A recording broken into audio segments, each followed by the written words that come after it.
যে নামাজের পর কোনো ব্যক্তি যদি ফরজ নামাজের পর কোনো ব্যক্তি যদি আয়াতুল কুরসি পড়ে, ভাই আমরা এই আয়াতুল কুরসি প্রত্যেকে আমরা আমল করে নেব। কোনো ব্যক্তি যদি ফজরের নামাজ পর ওই অবস্থায় ওই বৈঠকে ওই জায়গায় যদি আয়াতুল কুরসি পড়ে নেয়, যে মৃত্যুর সময় তার আসান হয়ে যাবে, একদম সহজ হয়ে যাবে। ভাই দোস্ত বুজুর্গ, যে নামাজের পর আরও আমল আছে।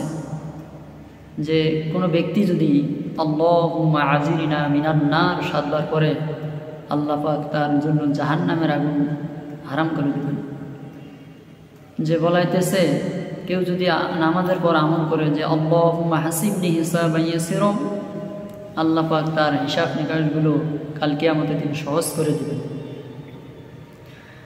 কোনো ব্যক্তি যদি ফজরের নামাজ পর সূরা হাশর পাঠ করে, হাদিসের মধ্যে আছে সূরা হাশর পাঠ করে, এই সকাল থেকে সন্ধ্যা পর্যন্ত ওই ব্যক্তির জন্য আল্লাহ পাক ৭০,০০০ ফেরেশতা নির্ধারিত করে রাখবেন এবং ৭০,০০০ ফেরেশতা তার জন্য মাগফিরাত করতে থাকবেন।